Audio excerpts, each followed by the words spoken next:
출애굽기 3장 13절로 22절 말씀 제가 읽어드리겠습니다. 모세가 하나님께 아뢰되 내가 이스라엘 자손에게 가서 이르기를 너희의 조상의 하나님이 나를 너희에게 보내셨다 하면 그들이 내게 묻기를 그의 이름이 무엇이냐 하리니 내가 무엇이라고 그들에게 말하리이까. 하나님이 모세에게 이르시되 나는 스스로 있는 자이니라. 또 이르시되 너는 이스라엘 자손에게 이같이 이르기를 스스로 있는 자가 나를 너희에게 보내셨다 하라. 하나님이 또 모세에게 이르시되 너는 이스라엘 자손에게 이같이 이르기를 너희 조상의 하나님 여호와 곧 아브라함의 하나님 이삭의 하나님 야곱의 하나님께서 나를 너희에게 보내셨다 하라. 이는 나의 영원한 이름이요 대대로 기억할 나의 칭훈이라. 너는 가서 이스라엘의 장로들을 모으고 그들에게 이르기를 여호와 너희 조상의 하나님 곧 아브라함과 이삭과 야곱의 하나님이 내게 나타나 이르시되 내가 너희를 돌보아 너희가 애굽에서 당한 일을 확실히 보았노라. 내가 말하였거니와 내가 너희를 애굽의 고난 중에서 인도하여 내어 젖과 꿀이 흐르는 땅 곧 가나안 족속, 헷 족속, 아모리 족속, 브리스 족속, 히위 족속, 여부스 족속의 땅으로 올라가게 하리라 하셨다 하면 그들이 내 말을 들으리니 너는 그들의 장로들과 함께 애굽 왕에게 이르기를 히브리 사람의 하나님 여호와께서 우리에게 임하셨은즉 우리가 우리 하나님 여호와께 제사를 드리려 하오니 사흘길쯤 광야로 가도록 허락하소서 하라. 내가 아노니 강한 손으로 치기 전에는 애굽 왕이 너희가 가도록 허락하지 아니하다가 내가 내 손을 들어 애굽 중에 여러 가지 이적으로 그 나라를 친 후에야 그가 너희를 보내리라. 내가 애굽 사람으로 이 백성에게 은혜를 입히게 할지라. 너희가 나갈 때에 빈손으로 가지 아니하리니 여인들은 모두 그 이웃 사람과 및 자기 집에 거류하는 여인에게 은폐물과 금폐물과 의복을 구하여 너희 자녀를 꾸미라. 너희는 애굽 사람들의 물품을 취하리라. 하나님의 말씀입니다. 아멘. 출애굽기 3장 말씀에 보면은 하나님과 모세와의 8번의 대화가 등장합니다. 오늘은 그 4번째 대화의 내용으로 내가 무엇이라고 그들에게 말하리까라고 답변한 모세의 답변을 중심으로 오늘 말씀의 은혜를 나누기를 원합니다. 하나님께서 떨기나무 가운데 모세에게 나타나셔서 부르실 때 두려워 떨었고 가라 하셨을 때 내가 누구기에 가며 내가 무엇이기에 그들을 가나안 땅으로 인도하여 내리까라고 묻고 오늘 본문 말씀에 하나님께서 모세를 향하여 말씀하실 때 겉으로 보기에는 모세가 굉장히 겁쟁이와 같고 두렵고 그런 신중한 태도로 하나님에게 여러 가지 질문을 지금 다시 묻고 또 계속 묻고 있는 거예요. 모세는 몹시 두려워했던 것은 사실이에요. 모세가 가지고 있었던 그 두려움은 이 말씀을 좀 묵상하면서 제가 마음에 와닿는 것은 모세만의 두려움이 아니구나.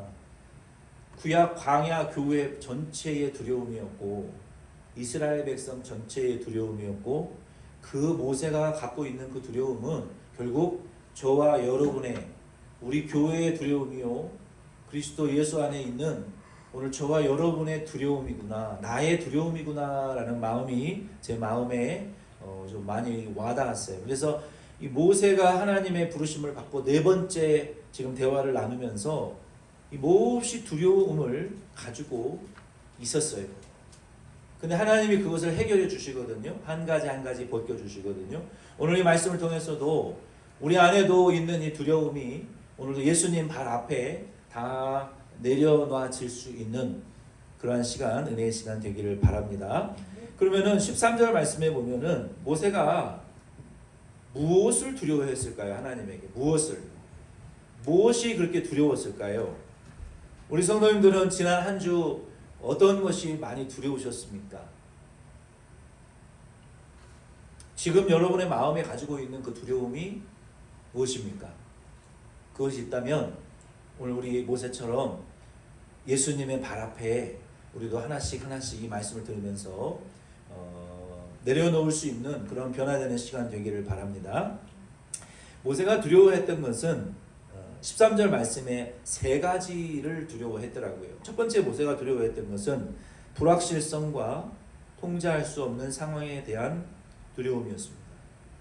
모세가 13절에 뭐라고 질문하고 있어요? 하나님에게 너희의 조상 하나님이 나를 보내셨다 하면 그들이 내게 묻기를 그의 이름이 무엇이냐 하리까. 하나님의 이름이 무엇인지를 그들에게 어떻게 말을 해야 될지, 무엇을 말해야 될지, 어떻게 설득을 해야 될지, 어떻게 그들을 인도해 내야 될지 모든 것이 지금 굉장히 두려워하고 있었어요.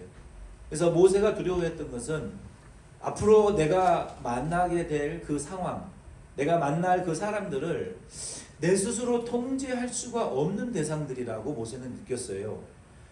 예측할 수 없는 상황이나 사람, 이것만큼 두려운 것이 없어요. 내일 내가 누구를 만나야 되고 어디를 가야 되는데 통제할 수 없는 사람들을 내가 만난다. 예측하기 어려운 상황 속에 내가 지금 들어간다. 사실 그것만큼 두렵고 살떨리는 경험이 없어요. 모세가 그것을 지금 두려워하고 있었던 거예요. 모세는 하나님의 음성을 듣고 명령을 듣고 즉시 행동하지 않았고 이스라엘 백성들을 만났을 때 그들이 나에게 따져 물어볼 질문들에 대한 답변을 어떻게 해야 되나, 내가 예측하지 못한 상황에 처했을 때 나는 어떻게 그 상황을 대처해야 되나라는 그러한 질문들, 미래에 닥쳐올 그 두려움과 예측 불허한 상황들에 대한 염려를 모세는 가지고 몹시 두려워하고 즉각적인 행동을 할 수가 없었어요. 모세가 하나님에게 여쭤본 것은, 하나님, 제가 가면 당신의 백성들이 당신의 이름이 무엇이냐라고 물어볼 텐데 13절에 이름이 중요하거든요. 그들에게 내가 어떻게 대답해야 되겠습니까? 그들이 나에게 물어보기를 누가 너를 보냈느냐? 너를 보낸 사람이 누구냐? 너를 보낸 자의 이름이 누구냐? 그들에게 뭐라고 제가 대답을 해야 되겠습니까? 라는 질문들이었어요. 그리고 모세의 마음에 본문에 기록이 되어 있지 않지만 가장 큰 두려움으로 마음의 부담감으로 찾아왔던 사람이 있었는데 누구였어요? 자기 형. 저와 여러분도 한국에 가족이 있어도 가기 싫어하시는 분들의 가장 큰 이유가 뭡니까? 뭐 한국에서 사기를 치고 미국에 도망왔거나 부모 형제와의 관계가 나쁜 분들은 한국 별로 가고 싶어 하지 않아요. 그리워하지도 않아요. 왜? 한국에 돌아가면 누가 뭐 환영을 하는 사람도 없고 만나서 밥 한 끼 먹자고 하는 사람도 없는데 뭐하러 한국에 가고 싶어 하겠어요. 부모가 반기지도 않고 형제 자매가 반기지도 않는 한국 땅 뭐하러 가냔 말이에요. 모세의 경우도 마찬가지였어요. 40년 전에 형을 거역하고 사람을 죽이고 도망하여서 형과 절연한 상태였어요. 오늘 저와 여러분도 그렇게 친하고 그렇게 많은 시간을 보내던 친구와 어느 날 갑자기 절연하는 경우가 있잖아요. 부모 형제와도 절연하는데 친구 관계에도 절연하는 사이가 있고 두 번 다시 죽을 때까지 다시 보지 않을처럼 싸우고 인연을 끊고 사는 관계들이 있잖아요. 지금 모세와 바로의 관계는 절연의 관계였어요. 절연.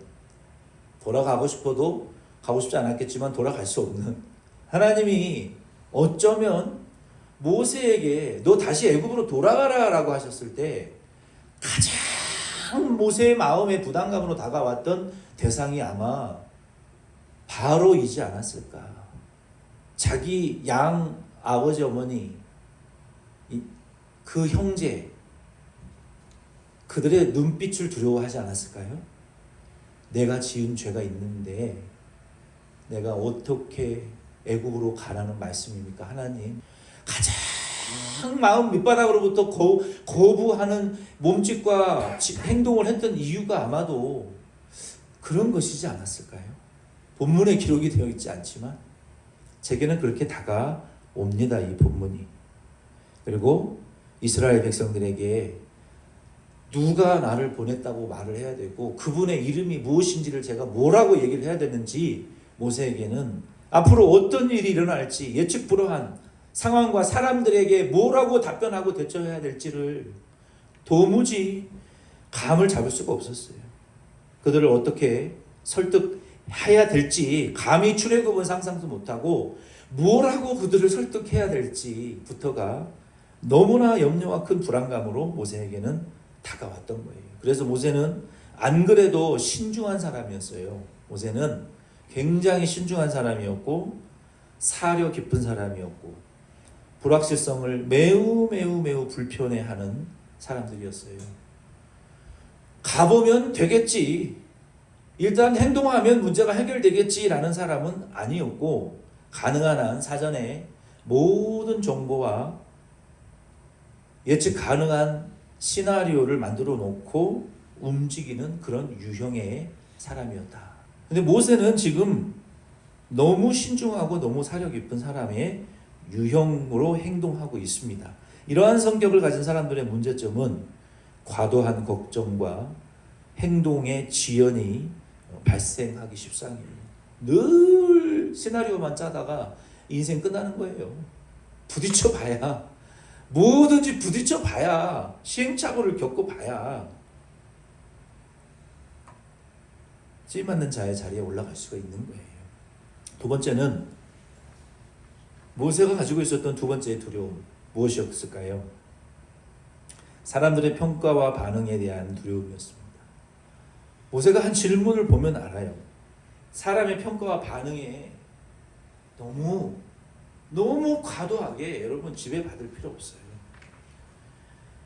자기 자신을 지금 모세는 사람들이 왜 사람들의 평가와 말을 그렇게 중요합니까? 사람들이 나를 안 따라줄까 봐 그러는 거예요. 사람들이 내 말을 안 들어줄까 봐 그러는 거예요. 사람들의 눈치를 살피고 사람들의 평가를 중요시게 여기면서 사는 분들의 특징은요, 인본주의. 그냥 사람을 이렇게 움직이고 저렇게 움직여서 사람 가지고 뭘 해보려고 하는 사람은 하나님 안 쓰시더라. 근데 사람이 움직이든 반응을 하든 좋은 평가를 주든 나쁜 평가를 주든 말든 하나님의 말씀에 움직이게 되면 처음에는 욕하고 손가락질할지 몰라도 시간이 지나면 저 사람 진실한 사람이네. 저 사람 사람의 말에 왔다 갔다 조석간에 손바닥 뒤집듯이 마음이 팔랑거리는 사람이 아니네. 무게감이 있는 사람이네. 신중한 사람이네. 더군다나 하나님 말씀대로 순종하니까 저 사람 저렇게 잘 되네. 이런 평가가 돌아온다는 거예요. 왜 그럴까요?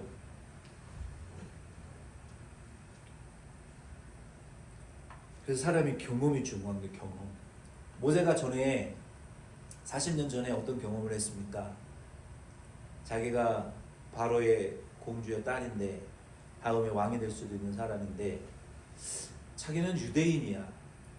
내 에트니스티가 유대인인데 한번 보니까 유대인 노예들이 자기들끼리 싸움박질만 하고 소망이 없는 것 같아. 어느 날 나가서 이렇게 보니까 자기들끼리 서로 잘났다고 싸우는 유대인들을 말려주니까 유대인들이 모세한테 뭐라 그랬어요? 네가 뭔데 우리의 리더 노릇을 하려고 그러냐. 꺼져 이랬어요. 근데 어느 날 또 나가서 보니까 애굽 사람들이 유대인들을 막 때리고 핍박하는 거예요. 그래서 이번에는 안 되겠다. 말리다가 하지 마라 말리다가 애굽 사람이 모세한테 너 아마 덤볐던 것 같아요. 친아들도 아닌 주제에 네가 왕 노릇 하려고 그래? 아마 뭐 이런 소리를 했겠죠. 유대인들도 막 꺼져 욕하고 막 그랬겠죠. 비겁한 이 변절자 같은 이라고. 너는 유대인으로서 편하게 애굽인의 양아들이 돼서 고생 안 하고 사니까 우리가 얼마나 힘들지 모르지? 그리고 막 따지고 욕했을 거 아니에요. 모세가 마음에 혈기가 분노 조절 장애가 있었던 사람이에요. 쌈을 많이 했는데 말을 안 듣니까 배운 무술로 그냥 애굽 사람을 죽여버리고 그날로 도망친 거부당한 실패의 경험이 모세에게 강렬하게 40년 내내 그의 마음을 지배하고 있었거든요. 그러니까 경험이 중요한 거예요. 굉장히 우리가 실패한 경험을 했느냐 성공한 경험을 했느냐가 굉장히 우리 인생이 중요합니다. 근데 모세는 지금 첫 번째 실패의 경험이 40년 그를 억눌렀단 말이에요. 근데 하나님이 나타나셔서 가서 이스라엘 백성을 애굽에서 바로를 설득시켜가지고 구원하라. 언감생심 그들이 나를 리더로 눈꼽만큼도 인정하지 않는 상황에 어떻게 그 일이 가능하겠냐라는 사람들의 평가에 대한 두려움, 거부당했던 경험에 대한 두려움이 모세의 마음에 지금 강력하게 지배를 당하고 있어요. 출애굽기 2장 14절 말씀에 보면, 그래서 모세가 3장 11절에 하나님이 모세를 부르셨을 때 내가 누구기에 내 같은 게 누구기에 내가 감히 당신의 백성을 인도하여 내겠습니까? 뭐라고 당신의 이름을 말하고 어떻게 그들을 설득하여 애굽에서 구원해 낼 수 있겠습니까? 11절 13절에 그렇게 지금 하나님께 대들고 있잖아요. 이러한 표현은 겸손이 아니라 과거의 실패의 경험으로 인하여 자신감도 낮아졌고 하나님을 신뢰하는 믿음도 완전히 박살이 나 있는 그런 상태이기 때문에 그렇게 말할 수밖에 없는 거예요. 세 번째는 모세가 지금 두려워하고 있는 그 모세의 두려움은 강한 책임감은 있어요. 잘 들으세요. 강한 책임감은 있어요. 내가 이걸 해내야 된다. 나 아니면 안 된다. 내 사명이다. 죽어도 해내야 된다라는 책임감이 있지만 반면에 너무 분석하고 너무 자기 성찰적인 사람의 성격이었어요. 이러한 사람은 절대로 사람들 앞에 나서지 않습니다. 소극적이에요. 사람들 뒤에서 그걸 분석만 하고 있어요. 신중한 생각만 하고 있지 사람들 앞에 나서서 우리 하나님 말씀하셨으면 이렇게 합시다 이런 사람이 아니라고요. 모세가. 근데 그것은 그런 책임감은 책임감이 아니라 소극적인 사람이라고 밖에 생각할 수가 없어요. 모세는 하나님 앞에 과도하게 계속 질문하고 분석하고 질문하고 분석하고 그것만 계속 지금 하고 있어요. 사람들 위에 서서 생각하기를 좋아하고 말하기보다는 질문하는 것을 좋아하고 자기의 부족함을 내세우면서라도 순종하는 자가 아니라 그냥 뒷걸음질만 치는 사람이었어요. 모세가 지금 사람들 앞에 드러나지 못하고 뒷걸음질 치며 자기 스스로에게 계속 질문하고 있어요. 건강한 상태는 아닙니다. 오늘 이 세 가지의 두려움, 모세의 두려움이었고 구약 광야교회의 두려움이었고 오늘 현대를 살아가는 우리 햄버션 장로교회 여기 모인 바로 저와 여러분의 우리 교회가 청한 두려움인 것을 여러분 깨달으시기를 바랍니다. 그러면 이렇게 질문하고 대답하고 두려워하는 모세에게 하나님이 정말 너무 친절하신 하나님이에요. 너무 친절하신 하나님이에요. 하나님은 진짜 인내가 정말 어떤 아버지, 남편, 아내, 부모, 자식보다도 상상할 수 없이 끝없이 인내하시는 하나님이에요. 성경에 보면 14절로 22절 말씀에 그의 두려움을 한꺼풀 한꺼풀 지금 다 벗겨내고 계시는 거예요. 14절 22절 말씀에 보면은 한 세 가지 정도로 말씀을 요약하면서 하나님이 어떻게 모세에게 문제를 해결해 주시는지 그 과정을 한번 좀 살펴봅시다. 첫 번째, 하나님이 모세의 성격을 바꾸려고 하지 않으셨다. 하나님이 모세의 성격을 안 바꿨는데 뭘 바꾸셨습니까? 하나님이 모세의 성품은 그대로 두셨고요. 그의 마음의 중심을 하나님으로 이동시키셨다라고 봐야 되는 거예요. 아니 성품이 어떻게 하루아침에 바뀌냔 말이에요. 날 때부터 부모의 DNA와 환경을 통해서 형성된 성격을 바꾸면 여러분 사람이 키가 하루아침에 1피트가 크면은요 그 통증으로 쇼크 먹어서 죽어요. 나도 모르게 잘 때 0. 몇 밀리씩 조금씩 자라는 것처럼 성품도 한꺼번에 바뀌면 그 사람 미쳐요. 인간이 감당을 못해요. 그렇잖아요. 하나님이 우리의 성품을 최종적으로 바꾸시는데 그 부활해야 바뀌는 것이고 하나님이 모세의 성격은 안 바꾸셨어요. 근데 그의 중심으로 하나님의 말씀보다 사명보다 음성보다 하나님의 현현보다 사람의 평가와 실패의 경험과 자기중심적인 모세의 그 중심을 하나님이 흔들어 버리신 거 하나님의 임재라는 것은 그 중심을 지각을 변동시켜서 하나님 쪽으로 그 중심을 움직이시는 거예요. 지금 하나님이 모세에 자기 분석 위주에서 하나님을 신뢰함으로 사람들의 반응 위주에서 하나님의 약속 위주로, 미래에 대한 걱정 위주에서 하나님의 주권 위주로 그의 중심을 이동시키시는 거예요. 지금 저와 여러분도 자기 분석 중심에서 하나님을 신뢰하는 중심으로 이 중심을 바꾸시고, 사람들의 평가와 그 말들 중심으로 하나님 중심으로 바꾸시고, 미래에 대한 걱정 중심에서 하나님의 주권 위주로 바꾸세요. 두 번째는 하나님이 14절로 15절 말씀해 보니까, 내가 가서 그들한테 하나님 이름 뭐라고 말해야 되고 누가 보냈냐고 설명해야 되니까 이름을 알아야 되잖아요. 이름이 중요한 거예요. 하나님이 이름을 알려주셨어요. 뭐라고 알려주셨어요? 나는 스스로 있는 자이다. 야, 여러분, 하나님의 이름이요, 나는 스스로 있는 자이다. 이거는 어떤 법전에서도 나오지 않은 선언이에요. 이거는 하나님만이 하실 수 있는 선언이에요. I am who I am. 여러분, 원어의 의미는요, I am who I am만이 아니라요, 원어의 의미에 보면은 I will be who will be 라는 의미도 있어요. 이런 의미도 있어요. I will be what I was. 이런 의미가 다 들어있어요. 그러니까 과거, 현재, 미래에 I am who I am. I will be what I was. 여러분, 어떻게 인간이 I will be what I was가 될 수가 있냐는 거예요. 이것은 해석의 의미예요. 하나님의 대표적인 이름은 무엇인가요? 구약의 하나님의 대표적인 이름은 한번 따라해 봅시다. 야훼. 아도나이는 아니에요. 야훼. 한번 따라해 봅시다. 크게 하세요. 야훼. 네, 이름을 말하면 복이 온다니까요. 하나님 이름 말하면 부르면 온다니까요. 부르면 오신다니까요. 자꾸 부르세요. 야훼. 예, 야훼는 여호와. 이게 My Lord라는 뜻이에요. 대문자. 한번 따라해 봅시다. My Lord. 예, 야훼. 또 우리가 전통적으로는 언약의 하나님, The God of Covenant. 언약을 하시고 이루시고 성취하시는 하나님이다. 야훼, 언약의 하나님, The Lord라는 의미예요. 그래서 야훼를 해석한 것이 I am who I am. 나는 스스로 있는 자이다 라는 의미예요. 그러니까 더 크고 원래적인 의미는 뭐예요? 여호와. 그것이 해석된 이름이 I am who I am.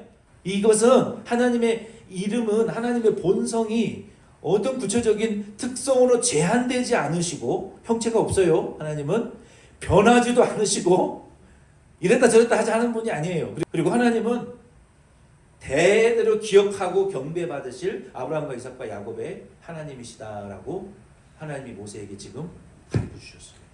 이 이름을 받았잖아요. 두려움 해결됐죠. 첫 번째 두려운 이름. 여러분도 두려우십니까? 하나님의 이름을 부르시기를 바랍니다. 주의 이름을 부르세요. 주님이 더 확실하게 오십니다. 그 두려움을 이길 수 있어요. 세 번째는 하나님이 확신과 신뢰를 18절 22절에 가르쳐 주셨어요. 18절 22절에 하나님이 모세에게 뭐라고 말씀하셨어요? 모세야, 걱정하지 마. 바로가 네 말 절대 안 들어. 아니, 가라며요. 구원에 내려면 말 안 듣는다고요? 안 들어. 네 말 절대 안 들을 거야. 근데 내가 강한 손으로 one, two, count to 강한 손으로 치면 항복할 거야. 이게 하나님의 작전이에요. 아멘? 사람들은 우리 말 안 들어요. 사람 말 안 듣는다니까요. 하나님이 그냥 one, two, 강한 손으로 맞아야 정신 차려요. 아멘이십니까? 그러니까 하나님 앞에, 하나님 내 말 안 듣는데 하나님 좀 one, two, 어퍼컷 좀 쳐주세요. 모든 문제에 대해서 죽이라는 게 아니라 해결해 달라는 거예요. 하나님 구원해 달라 해야죠. 하나님 one, two, 어퍼컷 하면 끝나는 거예요. 하나님이 강한 손으로 때려야 해결되는 거. 하나님의 손으로 때려야, 하나님의 손으로 역사하셔야 해결된다. 모든 우리의 삶의 문제는.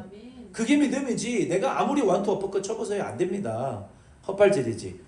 하나님이 내가 강한 손으로 치면 그거 보낼 것이다. 그리고 심지어 너희들은 지난 430년 동안 노예로 일한 거 다 금은 폐물로 보상받고 빈손으로 안 나가게 해줄게, 내가.